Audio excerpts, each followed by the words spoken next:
Welcome to Shadow Liturgy, records discovered in a forgotten courthouse vault in Richmond, Virginia during renovations in 1932 revealed something that disturbed local historians so profoundly that the documents were quietly resealed and marked as administratively insignificant. Between 1847 and 1851, plantation owners across 7 counties in central Virginia reported the same impossible occurrence.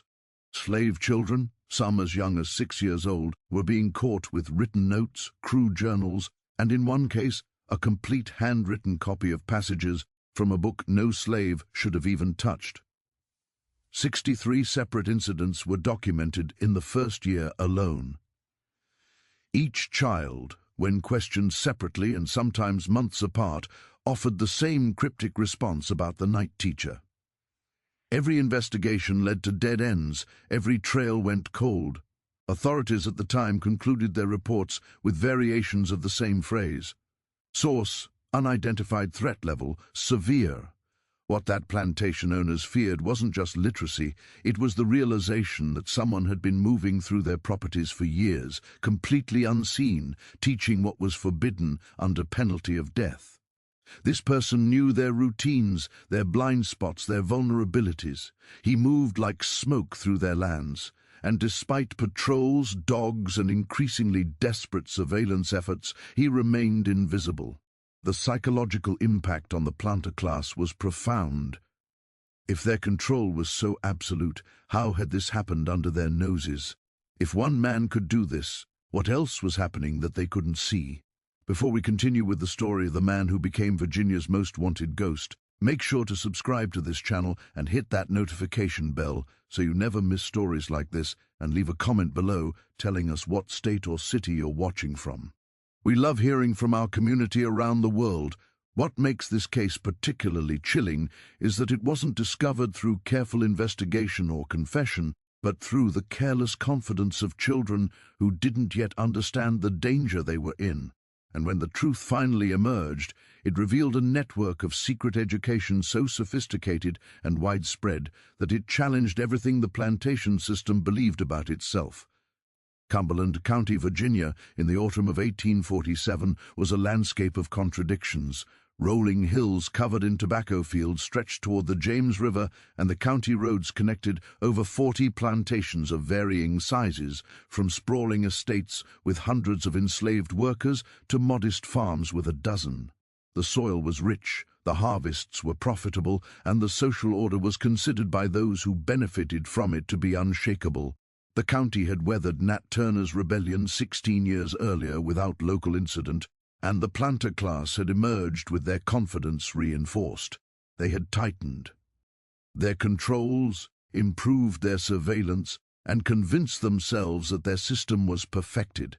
The landscape itself conspired to create a false sense of security. The plantations were connected by a network of roads, some well-maintained and heavily traveled, others barely more than cart paths through the woods. Between the cultivated fields lay stretches of forest, oak, pine, and hickory that had been left largely untouched because the land was too rocky or poorly drained for agriculture. These woods created natural boundaries between properties, and while the planters knew them well enough to hunt in, they rarely patrolled them systematically. The forests were considered empty spaces, useful only as timber resources and hunting grounds. The James River curved through the eastern part of the county, providing transportation for goods and people. Flatboats and barges moved tobacco down to Richmond and returned with supplies. Along the riverbanks stood old mills, some still operational, others abandoned when their owners died or moved west. These structures dotted the landscape like forgotten monuments, slowly being reclaimed by vegetation. The Carver Plantation sat along the northern boundary of the county, a mid-sized operation with 73 enslaved people and a reputation for being what the owner, Thomas Carver, called well-regulated. Carver was a third-generation tobacco planter, a man who prided himself on his extensive library and his membership in the Virginia Agricultural Society. He kept meticulous records of everything: crop yields, weather patterns, births and deaths among the enslaved population, expenses and profits. His ledgers were works of art filled with neat columns and detailed annotations. He read agricultural journals, corresponded with other planters about best practices, and attended regional meetings where men discussed soil composition and pest control with the seriousness of scholars. Carver's library was his sanctuary, a room-lined floor to sailing with books on agriculture, history, philosophy, and religion. He spent his evenings there, reading by lamplight, making notes in the margins of his volumes. He considered himself an educated man, a thinking man, someone who understood the world through the lens of reason and order. His worldview was built on the certainty that society functioned according to natural laws, and that these laws placed different people in different positions for logical, even divine reasons. His wife, Elizabeth Carver, managed the household with quiet efficiency. She oversaw the domestic workers, planned meals, entertained guests, and maintained the social connections that were essential to the family's standing in the community. She was involved in the local church, organized charitable activities for poor white families, and believed sincerely that she was a benevolent force in the lives of those who worked in her home. Among the enslaved people on the Carver plantation was a girl named Ruth, 8 years old, who worked in the main house under the supervision of the head housekeeper, a woman named Dinah. Ruth had been born on the plantation, the daughter of a field worker named Sarah, and a father she had never known, sold away before she was born. Ruth was small for her age, quiet and observant. She had learned early to move through spaces without drawing attention, to anticipate needs before they were spoken, to read the moods of the white family with the precision necessary for survival. Ruth worked from dawn until well after dark. She swept floors, carried water, polished silver, and helped in the kitchen. She slept in a small room off the kitchen with 3 other girls, and her entire world consisted of the main house, the yard, and the brief moments of freedom she found in the early morning before her work began, or late at night after the family had retired. She had never been to school. The concept of school as something that existed for children was foreign to her. She knew that the Carver children, 2 boys ages 10 and 12, studied with a tutor who came twice a week, and she had glimpsed them sitting at desks, bent over books, writing on slates. But that world was as distant from her as the moon. Until the night, everything changed. It was late summer 1846, more than a year before Ruth's discovery would set everything in motion. The tobacco harvest was approaching, and the atmosphere on the plantation was tense with anticipation and exhaustion. Everyone worked longer hours, and by nightfall, most people collapsed into sleep. Ruth had been sent to the spring house to fetch butter for the morning's breakfast preparation. The spring house was a small stone structure built over a cold stream located about 100 yards from the main house at the edge of the woods. It was dusk, the sky fading from orange to deep purple, and Ruth carried a tin lantern that cast nervous shadows on the path. She retrieved the butter and was walking back when she noticed something odd. Near the old tobacco barn, a structure that hadn't been used for storage in years and stood partially hidden by overgrown weeds, there was a faint light barely visible through the gaps in the wooden walls. Ruth stopped walking. She knew she should return to the house immediately. Curiosity was dangerous, but something about that light drew her forward. She set down her lantern and moved quietly through the tall grass toward the barn. As she approached, she heard a voice, not loud, but clear and calm, a man's voice. "This is the letter A. It makes the sound you hear at the beginning of apple. Can you say it with me?" Ruth crept closer and peered through a gap in the barn wall. Inside, illuminated by a small shielded lantern, she saw a man she didn't recognize. He was tall, with dark skin and graying hair, wearing simple work clothes. In front of him sat 3 children, 2 boys and a girl all around her age. They were sitting on the dirt floor, staring intently at something the man was drawing in the dust with a stick. "A," the children repeated. "Good," the man said. "Now watch how I write it." He drew the letter carefully, explaining each stroke. Then he handed the stick to one of the boys. "Your turn." Ruth watched transfixed as the boy traced the letter in the dirt, his tongue sticking out in concentration. The man praised him, corrected his grip on the stick, and had him try again. Ruth didn't know how long she stood there, but eventually the man straightened and looked directly at the gap where she was watching. She froze, her heart hammering. "You can come in if you want," he said gently, "but you have to be very quiet." Ruth hesitated, then slowly pushed open the barn door and stepped inside. The three children looked at her with wide eyes, but the man smiled. "What's your name?" he asked. "Ruth," she whispered. "I'm Jacob," he said. "Do you want to learn?" Ruth nodded, unable to speak. Jacob gestured to a space on the floor. "Sit down. We just started." That night Ruth learned the letter A. Jacob showed her how to form it, how to recognize it, how to sound it out. He was patient and encouraging, never rushing, never scolding. When the lesson ended, perhaps only 30 minutes later, Jacob carefully erased all the letters from the dirt floor and told the children to go home. "Don't tell anyone about this," he said, his voice serious. "Not your parents, not your friends, not anyone. This is our secret. Do you understand?" They all nodded. "If anyone finds out, I'll have to leave and you won't be able to learn anymore. So you have to be very, very careful." Ruth walked back to the main house in a day, the butter forgotten in her hand until Dina scolded her for taking so long. But that night, lying on her mat in the dark, Ruth traced the letter A on the floor with her finger over and over until she fell asleep. Over the following weeks, Ruth returned to the barn whenever she could slip away unnoticed. Jacob came irregularly, sometimes once a week, sometimes not for 2 weeks. But when he came, he always taught. The group of children grew slowly. Jacob never brought more than 5 or 6 at a time, and he was meticulous about varying the nights and times so that no pattern could be established. Ruth learned the alphabet. She learned how letters combined to make sounds, how sounds formed words. Jacob used dirt, charcoal, and occasionally small pieces of slate he had somehow acquired. He never brought books, too dangerous, but he recited passages from memory and had the children repeat them, connecting spoken words to written letters. For Ruth, it was like discovering a hidden room in a house she thought she knew completely. The world, which had always seemed fixed and immutable, suddenly contained possibilities she hadn't imagined. Words weren't just sounds. They were shapes, patterns, things that could be captured and held.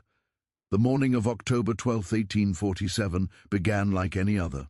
Ruth woke before dawn, helped prepare breakfast, and began our daily cleaning routine. By mid-morning she was in the parlor, Thomas Carver's private study, dusting the bookshelves.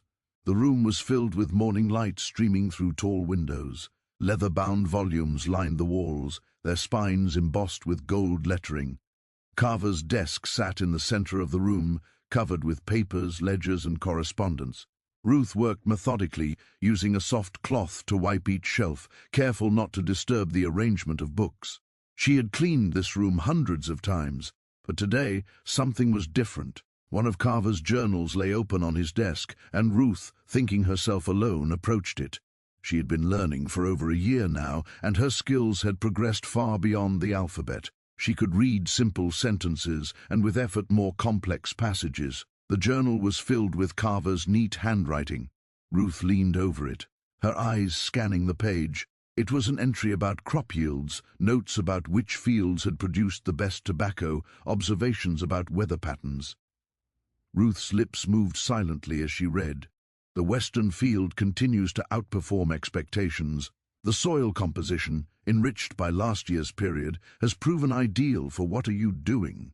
Ruth's blood turned to ice. She spun around to find Elizabeth Carver standing in the doorway, a basket of sewing in her hands. Mrs. Carver's face showed confusion, then dawning horror, as she realized what she had just witnessed. "Were you reading at?" Mrs. Carver's voice was barely above a whisper. Ruth opened her mouth, but no sound came out. Her mind raced. She could deny it, claim she was just looking at the book, pretend she didn't understand the question. But Mrs. Carver's expression told her it was too late. She had been seen unmistakably reading. "Answer me," Mrs. Carver said, her voice rising. "Were you reading my husband's journal?" Ruth's voice was tiny. "Yes, ma'am." The basket fell from Mrs. Carver's hands, spilling thread and fabric across the floor. She stared at Ruth as though she were seeing a ghost or something worse, something that violated the fundamental order of reality. How? How is that possible? Mrs. Carver took a step forward. Who taught you? Ruth shook her head, tears beginning to stream down her face. I can't say, Ma'am. Please, I can't say. Mrs. Carver's face went through a rapid succession of emotions: shock, fear, anger, and something else that Ruth couldn't identify. She turned and ran from the room, calling for her husband. Within minutes, Thomas Carver appeared, his face dark with anger. He grabbed Ruth by the arm and dragged her into the center of the room. Demonstrate, he commanded, placing an open book in front of her. Read this now. With a trembling voice, Ruth read the passage aloud. It was from a history book, something about European wars. She stumbled over some of the words, but the meaning was clear enough. She could read. Carver closed the book slowly, his jaw clenched. Boo! Ho taught you this? I don't know his name, Ruth said, which was a lie, but one she would protect with her life. Where did you learn? I can't tell you, he said. If I told anyone, he would leave and I could never learn again. Carver's eyes narrowed. Is it someone on this plantation? Ruth shook her head. I don't know where he comes from. Are there other children who can read? Ruth hesitated, then nodded slowly. Carver and his wife exchanged a long look. The implications were sinking in. This wasn't an isolated incident. This was systematic. Get hacked, Carver said to his wife, and send someone to round up every child on this property between 6 and 12 years old. Every single one, immediately. The assembly of children took nearly 2 hours. 21 children were gathered in the front yard of the Carver plantation, standing in an uneven line, their faces showing confusion and fear. Most of them had been pulled away from their morning tasks, and they didn't understand what was happening. Hackett, the head overseer, stood to one side with 2 other white workers, watching the group with suspicion. Thomas Carver emerged from the main house, carrying a large slate and a piece of chalk. He had devised a simple test. He would write a sentence on the slate, show it to each child individually, and ask them to read it aloud. Most children, he assumed, would stare at the letters with incomprehension, but he needed to know how many had been contaminated by this secret education. The first child, a boy named Peter, age 10, looked at the slate with genuine confusion. I don't know what that says, sir, he mumbled. Look closely, Carver insisted. Peter squinted at the letters. I can't read, sir. Carver moved to the next child, then the next. 14 children in a row showed no recognition of the written words. They were, as expected, illiterate. But the 15th child, a girl named Hannah, looked at the slate, and her eyes widened slightly. She glanced at Ruth, who was standing to the side under guard, then back at the slate. Well, Carver demanded. Hannah's voice was barely audible. It says, the sun rises in the east. A murmur ran through the assembled adults. Carver's jaw tightened. And who taught you to read? Hannah stared at the ground. The night teacher? What is the night teacher's name? He never told us his name. Kara continued down the line. Out of 21 children, 5 could read fluently, and 2 others recognized some letters, but couldn't form complete words. 7 children in total had been taught. The discovery sent shockwaves through the Carver household. Thomas Carver immediately dispatched riders to neighboring plantations with instructions to conduct similar tests. Within 3 days, reports began flooding back, and each one deepened the mystery.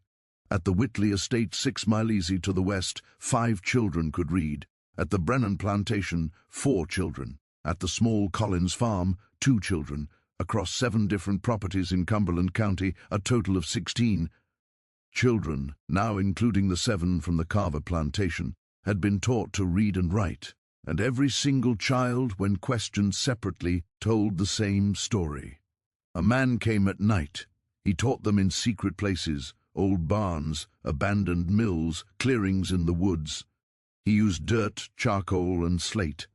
He was kind and patient.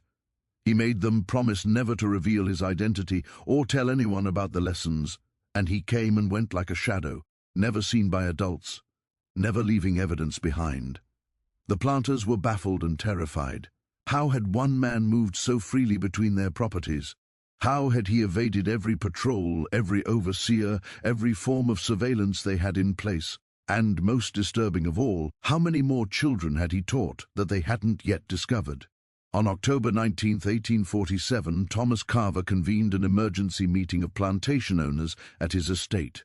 11 men gathered in the large dining room, seated around a mahogany table that had been covered with maps, reports, and correspondence.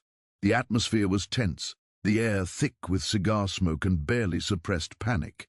Carver stood at the head of the table, his hands resting on a stack of documents.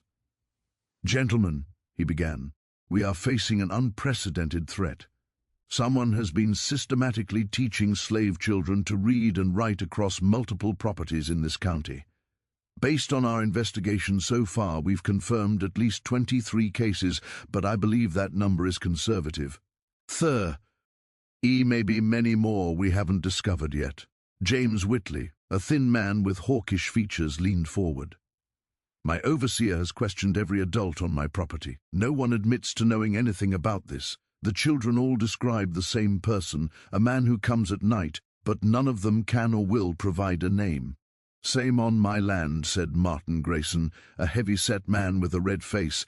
"It's like he's a damned ghost. My workers are out in the fields all day, and we have night patrols, but somehow this man has been slipping through for God knows how long." Robert Brennan, the youngest of the group, spoke up. "Could it be someone from outside the county? Someone traveling through?" Carver shook his head. "The children report regular lessons over an extended period. This isn't a one-time incident. This is a sustained campaign of education that's been going on for at least a year, possibly longer. Whoever this person is, they know our properties intimately. They know our routines, our blind spots, our schedules, which suggests," said Samuel Porter slowly, "that it's someone we know, someone who has legitimate reasons to be traveling between plantations." The room fell silent as this implication sank in. "A tradesman," Whitley said. "Someone who repairs equipment, delivers goods, provides services." "Or one of our own people," Grayson added. "Someone we trust enough to let them move around freely." Carver pulled out a map of Cumberland County and spread it across the table. He had marked each plantation where literate children had been found with a red 10th. Look at the pattern, he said. The affected properties form a rough circle about 15 miles in diameter. In the center of that circle, he tapped a point on the map, is the old Appam Tix Mill Road. It's barely used anymore, but it connects to several of our properties through forest paths. Porter studied the map. "I have a carpenter named Jacob who travels that route regularly. I've given him permission to take on repair work at other plantations to supplement his value. He's been doing it for years." "Jacob," Carver repeated, making a note. "What do you know about him?" "He's in his 40s, highly skilled, reliable. I bought him about 20 years ago from an estate sale in North Carolina. He's never given me any trouble, quite the opposite. He's one of my most valuable workers." "Can he read?" Carver asked. Porter paused. I've never tested him. I've never had reason to suspect he could." "Test him," Carver said, "soon. And in the meantime, I suggest we all compile lists of anyone, slave or free, black or white, who has regular access to multiple properties, tradesmen, peddlers, preachers, anyone who travels."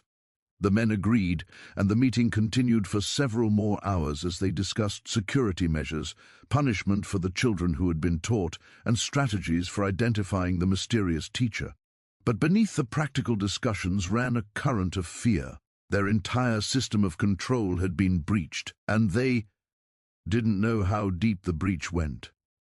Jacob had been a carpenter on the Porter plantation for over 20 years, but his story began long before that in a different life that he rarely allowed himself to remember in detail. He had been born in Maryland in 1805 on a small farm owned by a Quaker family named Hadley. William Hadley, the patriarch, believed slavery was a moral evil, but had inherited enslaved people when his father died. Rather than sell them, which he considered an even greater evil, he had kept them, but treated them as something closer to indentured servants. Hadley paid them small wages, allowed them to keep gardens and sell their produce, and most controversially taught them to read and write. Jacob had learned to read by age 8. Hadley's wife Mary had taught him using the same primers she used with her own children. By age 12, Jacob could read fluently and write clearly. He had read the Bible cover to cover twice, and he had been exposed to newspapers, agricultural journals, and even some philosophy.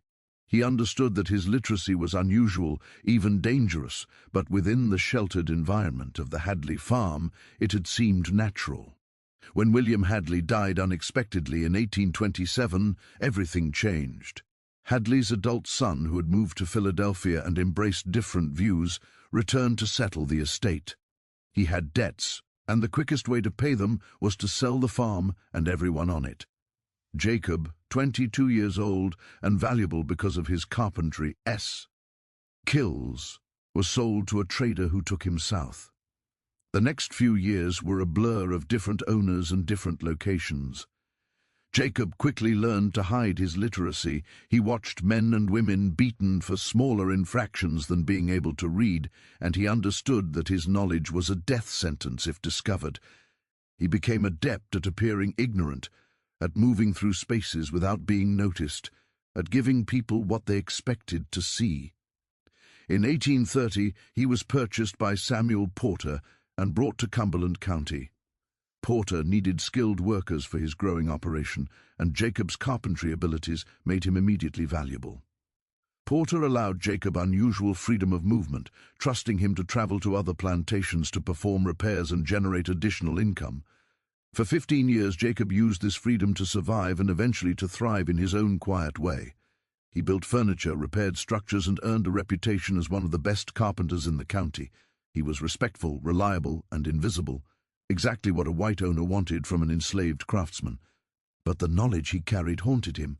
He saw children growing up in the same ignorance he had been rescued from, and the weight of his silence became unbearable. He told himself for years that he couldn't risk it, that teaching would put everyone in danger, that his obligation was to survive. But in the spring of 1845, something changed. He had been repairing a fence at the Plantation when he overheard a conversation between two of the enslaved men working nearby. They were discussing a child who had been sold away from his mother, separated because the owner needed cash. One of the men said, "He's better off not knowing any different.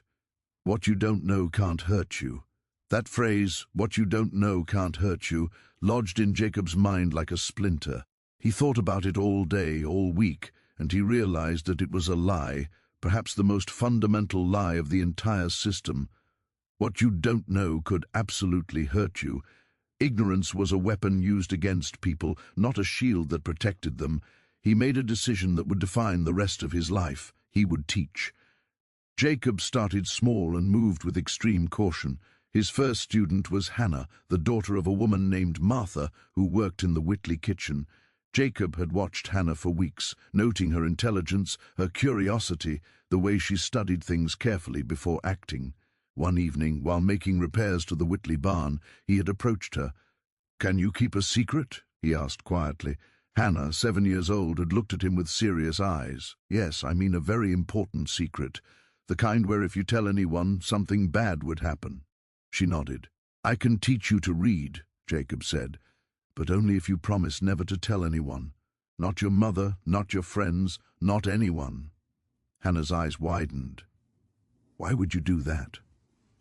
"Because you should know, Jacob," said simply.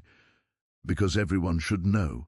They met 3 nights later in the old Whitley tobacco barn, the one that hadn't been used for storage in years. Jacob brought charcoal and used the wooden floor as a slate. He taught Hannah the alphabet, starting with the letter that began her name. She was a quick learner, hungry for knowledge, and careful to follow his instructions about secrecy. After 4 lessons, Jacob felt confident enough to bring in 2 more children, boys named Peter and David from the neighboring Grayson Plantation. The lessons followed a pattern. Jacob would arrive just after full dark when most people were exhausted from the day's work and unlikely to be moving around. He would teach for no more than an hour using materials that left no trace. Dirt, charcoal, his memory. He taught the alphabet first, then simple words, then basic sentences. He never brought books, never wrote anything that could be discovered later. Everything existed only in the moment and in the memories of his students.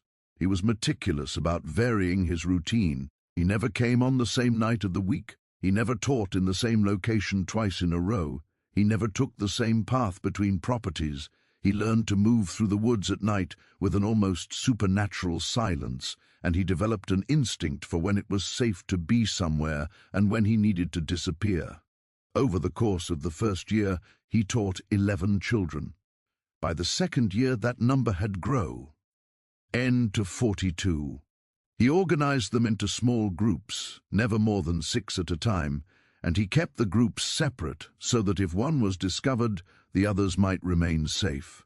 The children, for their part, were remarkably good at keeping the secret. They understood even at young ages that what they were learning was dangerous. They also understood that it was precious. Jacob instilled in them a sense of responsibility, not just for protecting themselves, but for protecting each other and protecting him. Some of the children progressed faster than others. Ruth from the Carver Plantation, whom Jacob had encountered by accident that night at the old barn, turned out to be one of his most talented students. She absorbed everything he taught with an intensity that both impressed and worried him. He could see that she was beginning to see the world differently, to ask questions that had no safe answers. One night, about 6 months into her education, Ruth had asked him, "Why don't they want us to read?" Jacob had considered how to answer because reading gives you power. It lets you understand things they don't want you to understand. It lets you imagine things they don't want you to imagine. Like what?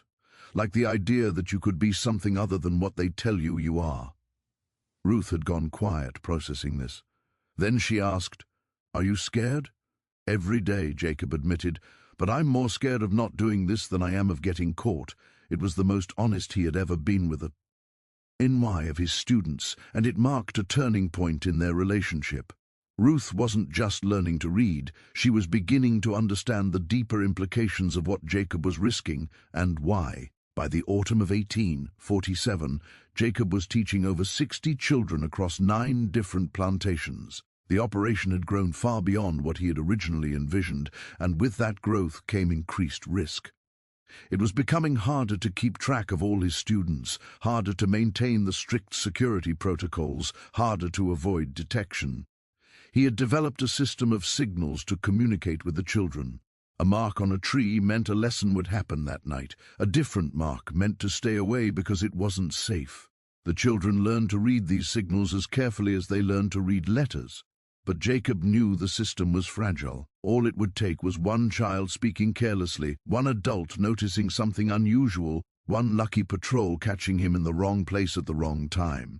He had close calls, moments when he had to freeze in the shadows while overseers passed within feet of him, nights when he arrived at a meeting spot to find it unexpectedly occupied and had to abort the lesson. He began to prepare for the inevitable discovery. He started teaching the children not just to read, but to teach others. He explained to his most advanced students how to form letters, how to sound out words, how to be patient with learners. He told them that if anything happened to him, they should continue carefully in secret, passing the knowledge along. Some of his students took this instruction to heart more than others. Hannah, his first student, had begun teaching her younger brother. Samuel, a boy from the Brennan plantation, had taught 2 of his cousins. The knowledge was spreading beyond Jacob's direct control, which both pleased and terrified him. In September of 1847, Jacob made a decision that would prove fateful. There was a group of children on the Carver Plantation that he hadn't yet reached, and Ruth had asked him repeatedly to teach them. Jacob was hesitant. The Carver Plantation was one of the most strictly controlled in the county, and Thomas Carver himself was known for his meticulous attention to detail. But Ruth was persuasive, and Jacob felt a sense of obligation to reach as many children as possible. He agreed to teach at the old tobacco barn on the Carver property, using Ruth as a liaison to gather students. It was a risk, but it seemed manageable.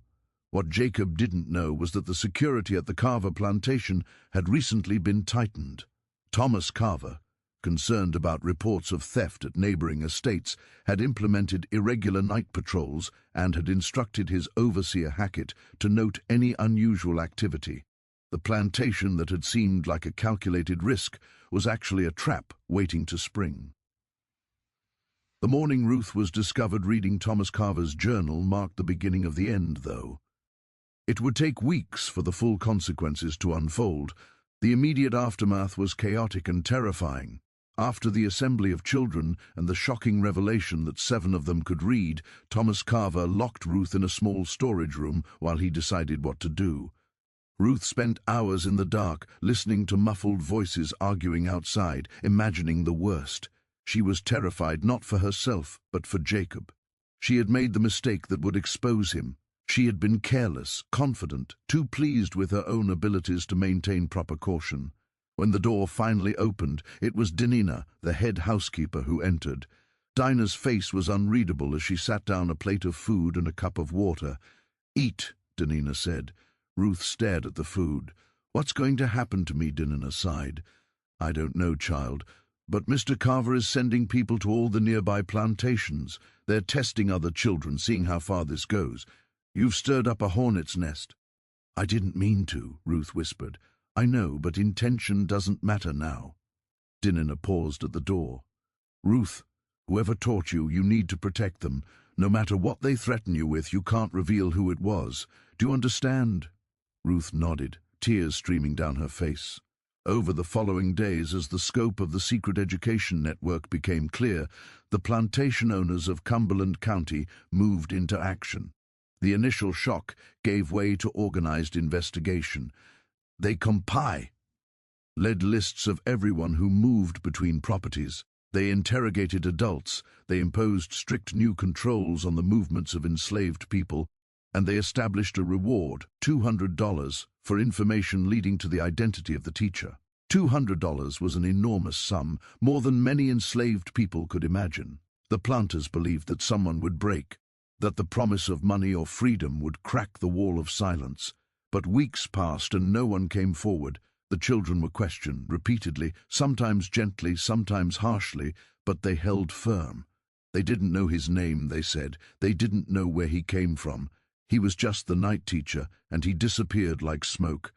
The investigation began to focus on men who traveled between plantations for legitimate reasons. Peddlers were questioned, itinerant preachers were interrogated, and eventually attention turned to the craftsmen, the blacksmiths, the wheelwrights, the carpenters who moved from property to property offering their services. Samuel Porter had always considered himself a shrewd judge of character. He prided himself on his ability to manage his property efficiently while maintaining what he believed was a humane approach. He didn't use physical punishment as liberally as some of his neighbors, and he rewarded good work with small privileges. Jacob had been one of his success stories, a skilled worker who generated income and reflected well on Porter's management skills, but now sitting in his office and considering the possibility that Jacob might be the mysterious teacher, Porter felt a mixture of doubt, curiosity, and betrayal. If Jacob had been deceiving him for years, what did that say about Porter's judgment? He decided to test Jacob subtly without revealing his suspicions. On the morning of October 23rd, Porter called Jacob to his office. "Jacob, I have a task for you," Porter said, gesturing to a piece of paper on his desk.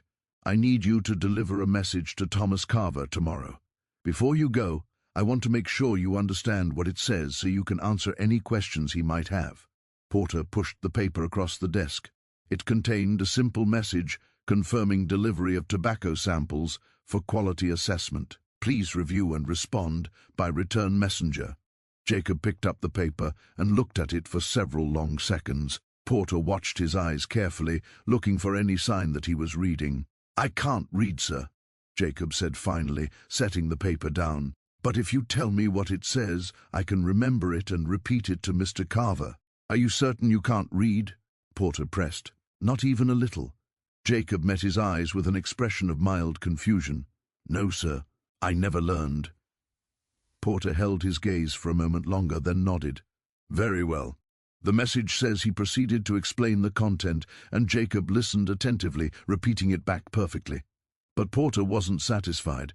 He sent word to Thomas Carver about his pigeons, and together they devised a more elaborate test. They would follow Jacob on his next trip. On the night of November 8, 1847, Jacob left the Plantation just after sunset, carrying his leather tool bag and a small lantern. He had told the overseer he was going to repair a broken wagon wheel at the Brennan estate, a job that would take several hours. The overseer had nodded and waved him on without suspicion. What Jacob didn't know was that 3 men were following him at a careful distance. Thomas Carver had organized the surveillance personally. He had chosen Hackett, his own overseer, along with 2 experienced hunters who knew the county's forests intimately. The men were armed and had instructions to observe, but not to intervene until they had concrete evidence. Jacob walked along the main road for the first mile, his pace steady and unhurried. The evening was cool, the sky clear, and a thin crescent moon provided just enough light to make the road visible.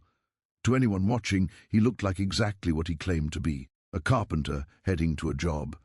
But when he reached the fork in the road, where one branch led to the Brennan plantation, Jacob didn't take it. Instead, he continued straight toward a less traveled path that led deeper into the woods. The men following him exchanged glances. This was already suspicious. Hackett gestured for silence, and they continued tracking Jacob through the forest. Jacob walked for another 30 minutes, occasionally pausing to listen, once stopping completely for several minutes as though sensing something. The trackers froze each time, barely breathing. Finally, Jacob seemed satisfied and continued on. He emerged into a small clearing near an old mill that had been abandoned for over a decade. The structure was partially collapsed, its water wheel frozen and overgrown with vines. Jacob circled around to the back of the mill and entered through a gap in the wall. The men tracking him crept closer, positioning themselves where they could see without being seen. They waited. 10 minutes passed. Then, from various directions, small figures began to appear, children moving silently through the darkness toward the mill. The trackers counted 6 of them, ranging in age from perhaps 7 to 12. The children entered the mill through the same gap Jacob had used. Hackett leaned close to one of the other men and whispered, "We've got him." Inside the mill, Jacob had set up his makeshift classroom. He had cleared a space on the floor and had several pieces of slate that he had hidden there. He used charcoal to write on the slates, teaching the children new words and reviewing old lessons. His voice was low and patient. "This word is freedom," he said, writing it carefully. "It's an important word. Do you know what it means?" One of the children, a boy named Thomas, raised his hand. "It means not being owned by anyone." "That's right," Jacob said. "Now, let's break it down into sounds." The lesson continued for nearly 45 meters. Inuits. Jacob worked with each child individually, checking their progress, correcting mistakes, offering encouragement. The atmosphere was focused and quiet, with none of the restlessness you might expect from young children. They understood the privilege and the danger of what they were doing. When the lesson ended, Jacob carefully erased the slates and hid them in a hollow in the mill wall. He sent the children home one at a time, spaced a few minutes apart, instructing them to take different routes. "Remember," he told them, "tell no one, and be careful." The children disappeared into the night. Jacob waited until they were gone, then gathered his things and prepared to leave. He never made it out of the clearing. As he emerged from the mill, Hackett and the 2 trackers stepped out from the tree, blocking his path.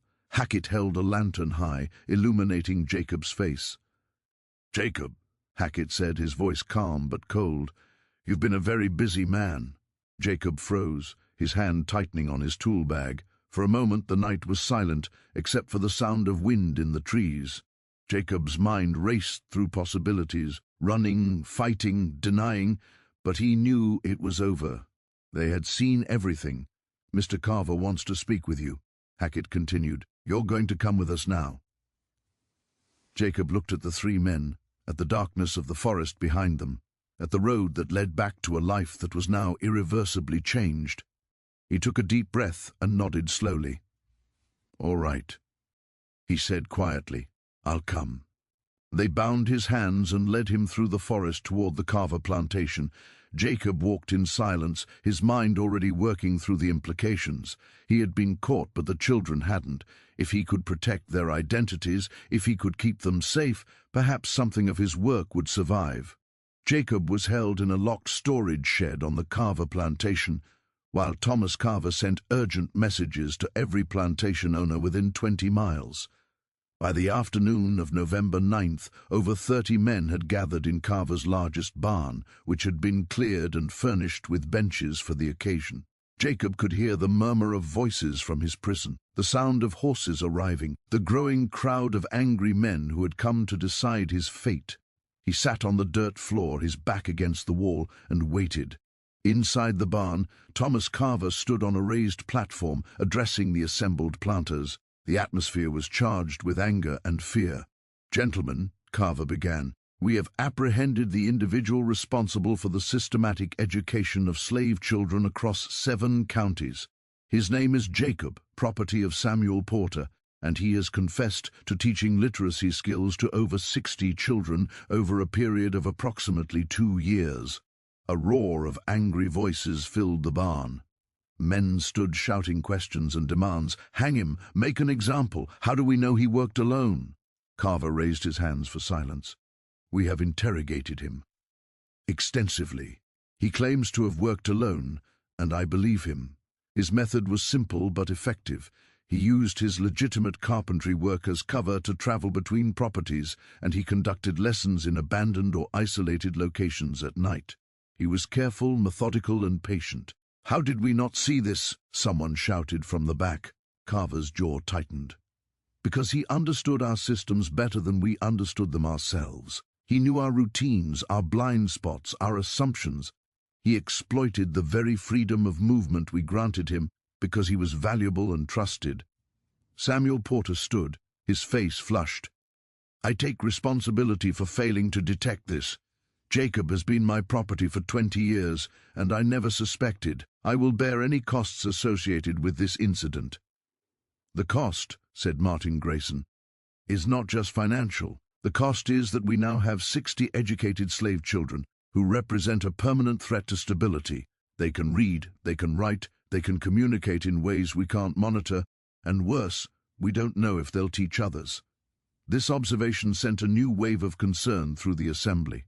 Men who had been focused on punishing Jacob now began to realize the broader implications. "What do we do about the children?" asked Robert Brennan. Carver had prepared for this question. "We've compiled a complete list of all children Jacob taught. I propose that we separate them, sell them to different regions, preferably far south, where the IR skills will be less useful and where they'll have no connection to each other or to anyone who might encourage further education." "That's over 60 sales," Porter said, "the economic impact alone." "The alternative," Carver interrupted, "is to keep them here where they represent an ongoing risk and where they might continue to spread literacy." "Gentlemen, we're not just dealing with the children Jacob taught directly, we're dealing with the possibility that those children will teach others who will teach others. This is a contagion and it must be contained." The room fell silent as the men absorbed the scope of the problem. Finally, James Whitley spoke up. "And what about Jacob himself?" All eyes turned to Samuel Porter, who stood and addressed the assembly. "I have given this considerable thought. Executing him would make him a martyr and would draw unwanted attention from abolitionists in the North. They would use his story to attack our entire way of life. I propose instead that we sell him as far south as possible to the sugar plantations of Louisiana, where the work is hard and the life expectancy is short. He will disappear and his story will die with him." "I agree." Carver said we should handle this quietly. No public trial, no spectacle, no records that might be discovered later and used against us. Jacob simply disappears. The children are separated and sold, and we implement new security measures to ensure this never happens again. The vote was nearly unanimous. Jacob would be sold to a slave trader heading to Louisiana within the week. The children would be separated and sold over the following months, and the entire incident would be documented as vaguely as possible in official records to avoid creating evidence that could be used by anti-slavery advocates. On the evening before Jacob was to be taken away, Thomas Carver made a decision that surprised even himself. He wanted to understand. Despite his anger, despite the threat Jacob had represented, Carver felt compelled to speak with the man who had outsmarted him and dozens of other educated, powerful men for over 2 years. Carver entered the shed where Jacob was being held. Jacob sat against the wall, his hands still bound, his face showing exhaustion and resignation. Carver carried a lantern and a flask of water, which he offered to Jacob. "Thank you," Jacob said, drinking deeply. Carver sat down on a wooden crate across from him. For a long moment, neither man spoke. Finally, Carver broke the silence. "I need to understand something, Jacob. You had a good position. You were skilled, valued, trusted. You had freedoms that most men in your position never receive. Why would you risk all of that? What could you possibly hope to accomplish?" Jacob looked at him steadily. "I hope to give those children something that couldn't be taken away from them. Knowledge, understanding, the ability to see the world as it truly is, not as you tell them it is. But you must have known you would be caught eventually, Carve. Oppressed. You must have known the consequences." "I knew," Jacob said simply, "but I also knew that if I didn't act, I would be complicit in keeping those children in darkness. I had been given something precious, education, and I couldn't justify keeping it to myself while others suffered for lack of it." Carver shook his head. "You've endangered them, Jacob. Don't you see that? By teaching them to read, you've made them unfit for their lives. You've given them aspirations they can never fulfill. You've created discontent where there should have been acceptance. That's not mercy, that's cruelty." For the first time, anger flashed in Jacob's eyes. The cruelty is in the system that makes education dangerous. The cruelty is in telling human beings that they're not entitled to use their minds. "The cruelty is yours, Mr. Carver, not mine." Carver stood abruptly. "You're wrong. The world has a natural order, and that order exists for good reasons. When people accept their place in that order, everyone is better off. What you've done is sow chaos." "No," Jacob said quietly. "What I've done is plant seeds, and you can sell me, and you can sell those children, and you can try to erase every trace of what happened here, but those seeds will grow. Maybe not today, maybe not for years, but they will grow." Carver stared at him, disturbed by the certainty in Jacob's voice. "You're deluded if you think your actions will change anything." Jacob smiled faintly. "Time will tell, Mr. Carver." Carver left the shed, without another word, but the conversation haunted him. There had been something in Jacob's expression, not defiance exactly, but a kind of patient confidence that unsettled him deeply. The weeks following Jacob's capture were chaotic across Cumberland County.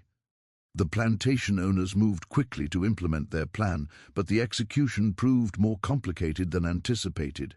The first problem was identifying all the children Jacob had taught. The initial count of 63 turned out to be conservative. As more thorough testing was conducted, the number climbed to 78, then to 91. Some children had learned only the basics and had kept it secret so successfully that even their parents didn't know. Others had taught siblings or friends, expanding the network beyond Jacob's direct reach. The second problem was the reaction of the enslaved community itself. Word of Jacob's capture spread quickly, and with it came a mixture of grief, anger, and fear. People who had never met Jacob mourned him as a hero. Parents whose children had been taught felt torn between pride in their children's accomplishments and terror for their safety. Some of the children who had been identified tried to protect others by refusing to reveal the full extent of the network. Ruth, despite facing significant pressure, never revealed the names of other students she knew about. Hannah did the same. This protective instinct, this loyalty to the community Jacob had created, made the planters' job of containment more difficult. The third problem was the economic and logistical challenge of selling over 90 children. The local slave market couldn't absorb that many young workers at once without arousing suspicion and driving down prices. The sales had to be spread out over months, sent to different regions, carefully managed to avoid drawing attention. Thomas Carver personally oversaw the sale of the 7 children from his plantation. Ruth was sold to a family in Georgia in December 1847. She was 9 years old, and she carried with her the knowledge Jacob had given her, hidden but intact. Carver received a fair price for her, and he told himself he was being reasonable, even merciful. She could have been punished, far more harshly. But at night, alone in his library, Carver found himself troubled by thoughts he couldn't quite articulate. He had won. Jacob was gone. The children were being dispersed, and new security measures were in place. Yet he felt as though he had lost something, or perhaps that something had been revealed that he wished had stayed hidden. He began documenting the incident in his personal journal, writing detailed accounts of the investigation and capture. But he found himself unable to characterize Jacob in simple terms. Criminal felt insufficient. Insurgent was too dramatic. He settled on educator, then crossed it out and wrote agitator, then crossed that out too. Finally, he left the space blank, unable to find a word that captured what Jacob had been. Jacob sold to a slave trader named Dixon on November 15, 1847. Dixon specialized in transporting enslaved people from Virginia to the Deep South, where demand for labor in the expanding cotton and sugar industries was high. Jacob was chained alongside 14 other men and 3 women in the back of a wagon that would take them first to Richmond, then by boat down the coast to New Orleans. The journey took 3 weeks. Jacob spent most of it in silence, watching the landscape change as they moved south. He thought about the children he had taught, wondering what would become of them, hoping that they would remember what he had shown them. In New Orleans, Jacob was sold at auction to a representative of a sugar plantation in Louisiana's river parishes. The plantation was one of the largest and most profitable in the state, and it was also one of the most brutal. Workers toiled 16-hour days during the grinding season, and the death rate was high.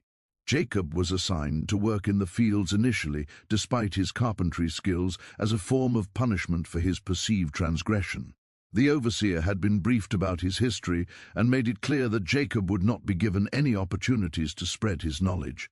But the planter who had purchased him, a man named Richard Beaumont, eventually recognized Jacob's value as a carpenter and moved him to maintenance work. Jacob spent the remaining years of his life repairing equipment, building structures, and keeping his literacy secret. He never taught again. The surveillance was too tight, the consequences too severe, and his spirit, while not broken, was worn down by the weight of what he had lost. He died in 1852, 5 years after leaving Virginia during an outbreak of cholera that swept through the plantation. He was buried in an unmarked grave alongside dozens of other workers who died that season. No record was made of his life, his skills, or his accomplishments. In the official documents of the Beaumont plantation, he appeared only as Jacob Carpenter, acquired 1847, deceased 1852. The man who had taught over 100 children to read had become a footnote, a line in a ledger, a number. The children Jacob taught were scattered across the South. Their stories diverged in countless directions, and most of those stories have been lost to history. But fragments remain, hints of how Jacob's legacy persisted despite every effort to erase it. Ruth, sold to a family in Georgia, worked as a house servant for the next 16 years. She never forgot how to read, though she rarely had opportunity to practice. When the Civil War ended and she gained her freedom, she was 27 years old. She made her way to Atlanta, where she found work and eventually enrolled in one of the schools established by the Freed Men's Bureau. She became a teacher herself, instructing former slaves in basic literacy. One of her students later wrote about her. Miss Ruth was different from other teachers. She understood what it meant to learn in secret, to protect knowledge like a treasure. She never took education for granted, and she never let us take it for granted either. Ruth died in 1889, having taught hundreds of students over her lifetime. She never spoke publicly about Jacob. The habit of secrecy was too deeply ingrained, but she kept a small piece of charcoal in her possession until the end of her life, a memento of her first lessons in that abandoned barn. Hannah, Jacob's first student, was sold to a plantation in Alabama. She was 11 when she arrived, and she spent the next decade working in the fields, but she taught her younger brother to read using the same methods Jacob had used with her dirt, charcoal, stolen moments of privacy. Her brother in turn taught others. By the time the Civil War disrupted the plantation system, a small network of literate enslaved people existed on that Alabama property, all descended from the knowledge Hannah had brought with her. Samuel, the boy from the Brennan plantation who had shown such aptitude, was sold to a family in South Carolina. He lost his literacy skills over the years. Without practice or reinforcement, the knowledge faded. But when Reconstruction brought schools to his area, he relearned quickly, his brain remembering patterns it had absorbed as a child. He became a lay preacher and taught himself to read the Bible fluently. He died in 1901, a respected elder in his community. Not all the stories ended well. Some of the children Jacob taught were sold to particularly harsh situations where any display of literacy would have been punished severely. Some died young, their potential unrealized. Some simply disappeared into the vast, poorly documented history of enslaved people in the American South. But collectively, they represented something that the plantation owners of Cumberland County had feared and could not fully comprehend: the impossibility of containing knowledge once it was released. Each child Jacob taught carried seeds of understanding that could not be fully suppressed. Some of those seeds lay dormant for years, others found purchase in unlikely soil and grew in unexpected directions. In the years following Jacob's capture, the planters of Cumberland County implemented extensive new security measures. They restricted travel between plantations, they conducted random literacy tests, they demolished or secured abandoned structures that could serve as secret meeting places, they established informant networks and offered rewards for information about unauthorized education. But they also began to realize the fundamental problem with their campaign. You cannot unknow something. The children who had learned to read didn't forget, even when they pretended to. The knowledge existed in their minds, inaccessible to surveillance, impossible to confiscate. Thomas Carver, in his meticulous journals, documented his growing frustration with this reality. In an entry from March 1848, he wrote, "We have taken every reasonable precaution, yet I remain troubled by the knowledge that approximately 90 individuals on properties within this county possess skills that could undermine stability. We cannot monitor their thoughts, cannot erase their memories. We have closed the source of the contamination, but the contamination itself persists. This troubles me greatly. By 1850, most of the children Jacob had taught had been sold and dispersed, but new concerns emerged. Rumors circulated of other night teachers in adjacent counties. Some of these rumors were founded on actual cases, copycat educators inspired by stories of Jacob's campaign. Others were simply paranoia, the planter class seeing shadows everywhere. The fear of literacy became almost obsessive in some quarters. Laws that had existed on the books but were rarely enforced began to be applied more rigorously. White teachers who expressed sympathy for abolition found themselves under suspicion.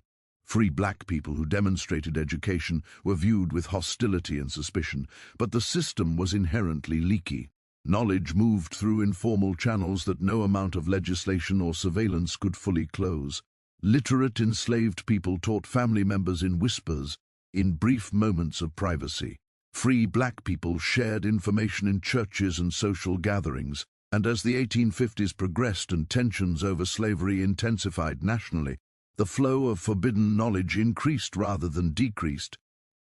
When the Civil War began in 1861, the world that Jacob had navigated so carefully began to collapse. The plantation system, which had seemed immutable and eternal to those who benefited from it, revealed itself to be fragile and dependent on conditions that could change. Cumberland County itself became a battleground. Union and Confederate forces moved through the area repeatedly, and the plantations that had been centers of wealth and control became targets for destruction. Fields were burned, buildings were commandeered, and the enslaved population faced new opportunities and dangers. Many of the children Jacob had taught were adults by this time, in their 22nd or 32nd.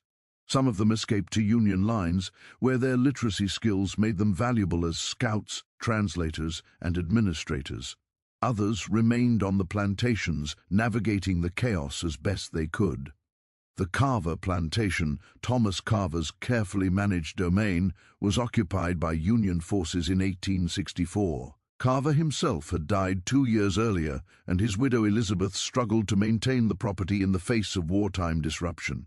The enslaved workers, sensing the changing times, began to assert themselves in ways that would have been unthinkable a decade earlier. When Union officers arrived to assess the plantation's resources, they were surprised to find several of the workers could read and write. One officer noted in his report, contrary to expectations, found multiple literate Negroes on the Carver property. They claimed to have been taught years ago by a traveling educator. Though details are vague, these individuals have proven valuable in organizing work details and maintaining records. The officer had no way of knowing that he was observing the distant ripples of Jacob's work, knowledge that had survived years of suppression and had now found suddenly useful in a changed world. The records discovered in Richmond in 1932 were part of a larger collection of county documents that had been moved from Cumberland County to the state capital during Reconstruction and never properly organized. A clerk conducting an inventory during courthouse renovations found a series of leather-bound ledgers marked Confidential County Business 1847-1851. The ledgers contained meticulous reports detailing the investigation into Jacob's teaching network. They listed the names of children tested for literacy, hand-drawn maps marking affected plantations, private correspondence between plantation owners, and extensive notes on the security measures imposed in response to what they described as a crisis. What made these documents so compelling to historians was how completely they dismantled the public mythology of the antebellum South. Plantation owners portrayed themselves as benevolent guardians, presiding over a docile, ignorant workforce. The ledgers revealed something far different. Men living in constant fear of those they claimed to control, men who saw danger in silence, threat in shadows, and rebellion in the simple act of learning. They understood, perhaps better than they admitted, that their system rested on fragile ground. The first historian to study the documents in depth was Dr. Robert Patterson. What struck him most was the tone of the correspondence. "These are not confident men," he wrote in his preliminary notes. "They are frightened men, struggling desperately to contain something they do not fully understand." Jacob appears throughout these pages not merely as a criminal, but as something far more unsettling, a mirror reflecting the limits of their power and the failure of their imagination. Patterson spent weeks cross-referencing names and dates with census records and Emancipation-era documents. What he discovered was remarkable. Many of the children named in the reports went on to lead notable lives after slavery. At least 7 became teachers. 3 were elected to local office during Reconstruction. 1 published a memoir decades later, never mentioning her childhood education, preserving the secret even in freedom. Before Patterson could complete his research, pressure began to mount. Local historical societies and descendants of the plantation families objected strongly. They argued the records were inflammatory, misleading, and vulnerable to political misuse. Faced with growing opposition, the State Archive Director made a decisive choice. The documents would be resealed and access restricted. Patterson protested, but his objections were overruled. In his final report he wrote, "The story contained in these documents deserves to be told, not because it flatters anyone, but because it exposes the truth of a system built on the impossible task of keeping human beings ignorant." Jacob succeeded not because he was extraordinary, but because the greatest fear of the plantation owners, that enslaved people were fully human, fully capable of learning, was absolutely true. They spent enormous effort denying this reality, and now, once again, the evidence of that denial was being buried. In 1933, the documents were officially marked administratively insignificant and filed away in a restricted section of the state archives. There they remained, largely forgotten, but while official records were suppressed, Jacob's story survived elsewhere. Within African American communities, fragments of the tale persisted through oral tradition, altered by time, shaped by necessity.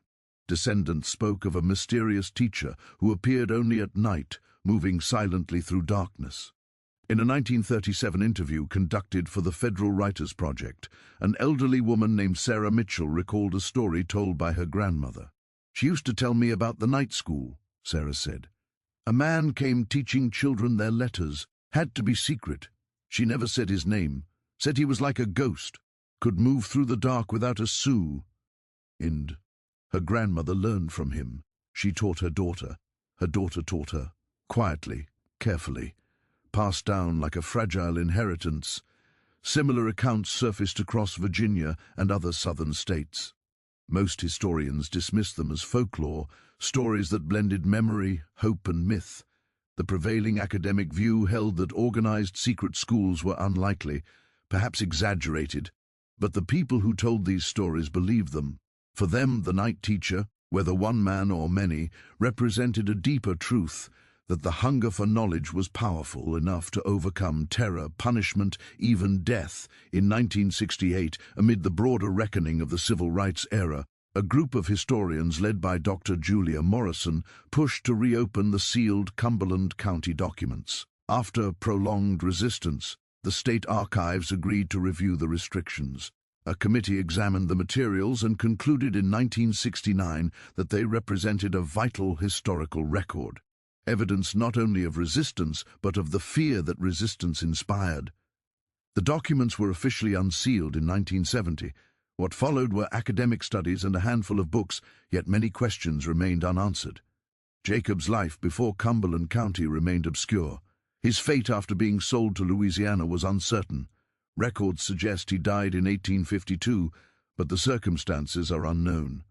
Most haunting of all was the realization that the documented 91 children were likely only a fraction of those he taught. Jacob's story is remarkable not because it was unique, but because it survived. Across the slaveholding South, countless acts of quiet resistance unfolded unseen, undocumented, and unrecorded. Jacob understood the system's rhythms, its blind spots. He used the limited freedom he had and turned it toward a purpose his owners never imagined. The children understood something equally vital. Knowledge, once gained, could not be fully taken away. They protected Jacob. They protected the secret. And when freedom came, many used what they had learned, however fragmentary, to build new lives. The plantation owners believed surveillance and suppression could erase the threat. They stopped Jacob. They separated the children. They tightened control. But they could not undo what had already been learned. In one of his final journal entries, Thomas Carver wrote, "I have come to believe our great error was thinking we could maintain absolute ignorance.